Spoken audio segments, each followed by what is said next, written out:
and now she owns a raspberry farm. Let's go start a conversation. Mama Unjani. Thank you so much for inviting me. I'm really honored to be here. Please take me through to where you started before you became a farmer. What did you do here?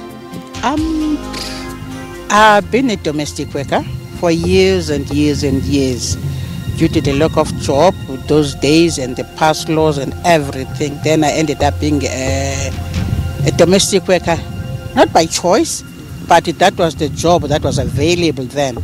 Took care of the kids, take care of their houses, and uneducated too. And when the kids grew up, and everybody was like, look, what are you going to do now? Because the kids have grown up, and the varsities got married, there's nothing for you to do anymore now. Well, what happened, I didn't know, because I was like so stuck. I was so stuck, there's nothing else I knew, to help me to get by. But they introduced me in sort of things like the chickens. I started with the chickens. I was not knowledgeable about the business. It was not easy for me to do the business. It was not easy because I thought when you sell, you have to take the money and eat it. That was easy for me to do that. But they were teaching me things, taking me to school. I did some, just simple computer courses, and I was able to do a couple of things. And then they introduced me to these berries. So Mama Lungi, having someone hold your hand and take you through the process of farming, how long did it take you to learn? It didn't take that long because there was nothing new to do. But the marketing side of it, that way, it was a little bit tricky for me because I didn't know where to sell this thing, how to go about, to get a market for this whole fruit. And this person was really helping me to do what we could, like take the warehouse. That's all we could do. And then I learned to make a jam. That was the other new thing that I was doing from this fruit, from the lady from Australia. How much of this land or this farm do you own? Okay, I'm part of this land. That is very interesting. In fact, this farm is also mine. We have many families, 1, 2, 3, 4 families. We are owning this farm. They cannot do anything in this farm without me being there. They cannot even, if they want to sell even a house, they wouldn't dare if I'm not there, because I am part of this farm. It's my farm too, like everybody else. We have shares from this farm. Tell me about the kind of people who are benefiting from your dream and your hard work, particularly the employees that work for you. How many have you employed? What are the skills that I've picked up? Please take me through that. You know what? That is something which is a payoff for me, Puleng. This whole thing, this whole project for me, it's amazing.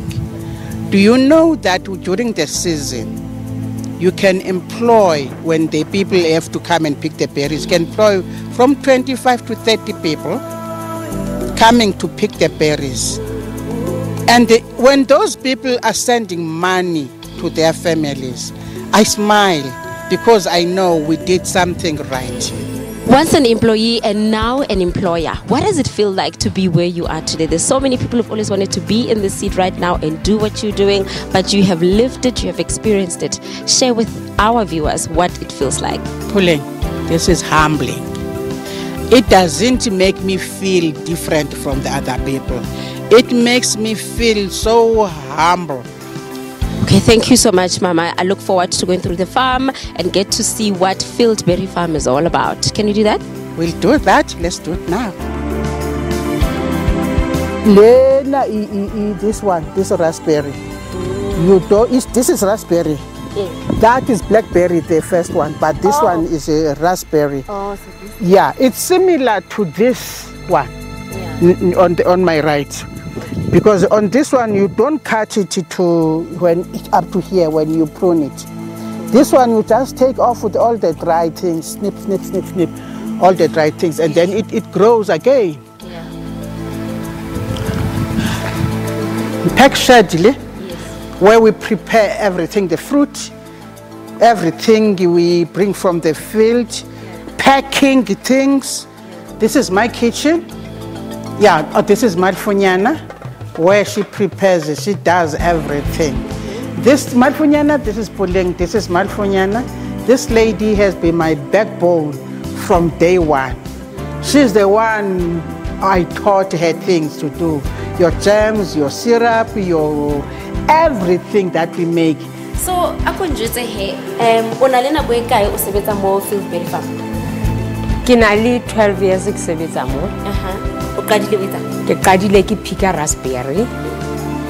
Then after 2 years Mama Lungi aba kena a take over this company. Then ka be ke sebetsa le yena yaba my new boss. Ke motho a jwang fela yena ma? Mama Lungi nka mo describe jwalo ka nna relationship se ke na le yena mo businessing ya raspberry. Se ke monka jwalo ka motswadi, like ke mme wa ka, o nrutile ntho tse ngata.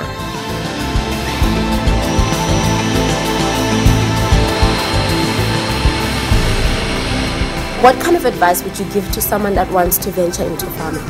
I would say to the other people who would like to do the farming, go for it. It's a lovely thing to do. It's nice to create jobs. It's a good thing to have your own earnings, your own money. Thank you so much for having me today. It's a pleasure. Well, Mama Lungi's story definitely has a sweet ending to it. When life threw berries at her, she made berry magic. Thank you so much for being with us. Until next week, it's a goodbye from us. Cheers. The berry queen. The berry queens.